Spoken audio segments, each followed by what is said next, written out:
Alguma vez já parou para pensar qual é o segredo para se conectar de verdade com as pessoas, para inspirar ações? Hoje a gente vai mergulhar nos princípios de como fazer amigos e influenciar pessoas, de Dale Carnegie. É um livro que, nossa, as gerações vêm transformando relacionamentos. Bora descobrir como?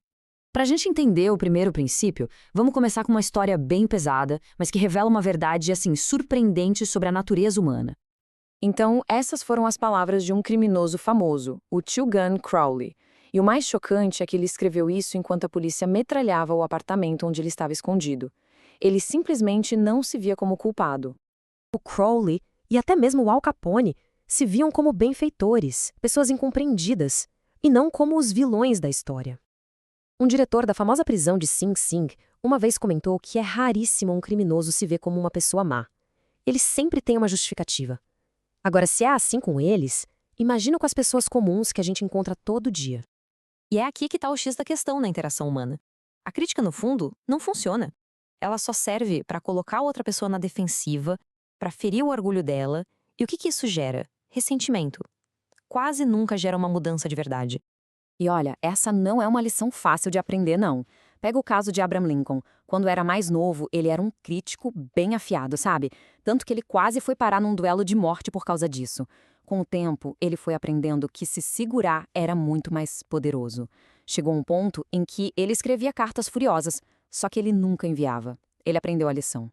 Então, a gente chega na primeira regra fundamental. É simples. Não critique, não condene, não se queixe.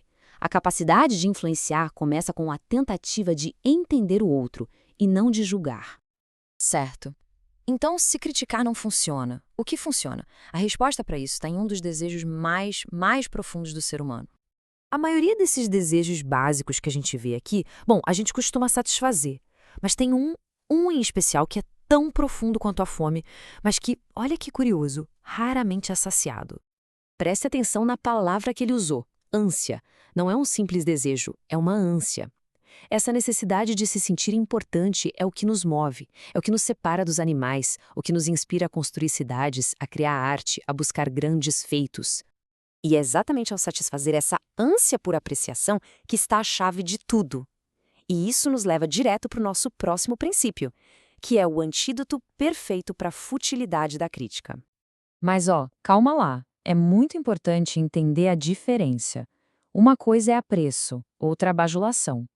Ninguém aqui está falando de elogio barato, insincero. A bajulação é egoísta, é da boca para fora. O que a gente está falando é de apreço genuíno, honesto. Um reconhecimento que vem do coração. Pensa só nesse exemplo. Uma esposa chega para o marido e pede uma lista de 6 coisas que ela poderia melhorar. Em vez de fazer uma lista de críticas, o que ele faz? Ele manda entregar 6 rosas com um bilhete dizendo: "Eu amo você do jeito que você é". Imagina o resultado: uma conexão emocional muito mais forte. Isso é o poder do apreço em ação. O Charles Schwab, que foi um dos primeiros executivos a ganhar US$ 1 milhão por ano, dizia que a sua maior habilidade era essa: elogiar e encorajar. Era o segredo dele para ter tanto sucesso gerenciando pessoas. Portanto, o segundo princípio é simples, mas extremamente poderoso. Procure ativamente o que há de bom nos outros e demonstre um apreço que seja honesto e sincero. Ok? Então a gente já sabe que não se deve criticar e que se deve apreciar. Mas como é que a gente motiva alguém a agir? Carnegie usa uma analogia super simples, mas brilhante para explicar o nosso próximo princípio. Pensa aí na sua comida favorita.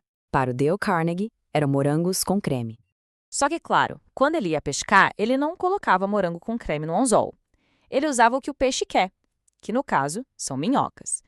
É engraçado, né? A gente passa um tempão falando sobre os nossos desejos, sobre o que a gente precisa, mas a única maneira de influenciar alguém é falar sobre o que a outra pessoa quer e mostrar para ela como conseguir aquilo. O segredo, então, é esse: despertar na outra pessoa um desejo ávido. É preciso enquadrar tudo não em termos do que nós queremos, mas do que ela quer. Vamos juntar as peças agora. Esses 3 princípios juntos formam um kit de ferramentas novo e muito poderoso para interagir com qualquer pessoa em qualquer situação.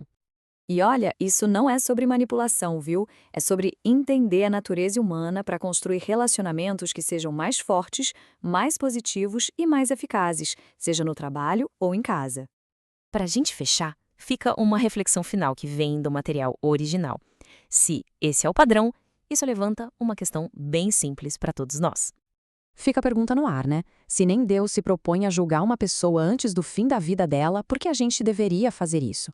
Talvez o verdadeiro segredo para fazer amigos e influenciar pessoas não seja sobre técnicas, mas sobre uma mudança de chave. Trocar a crítica pela compreensão.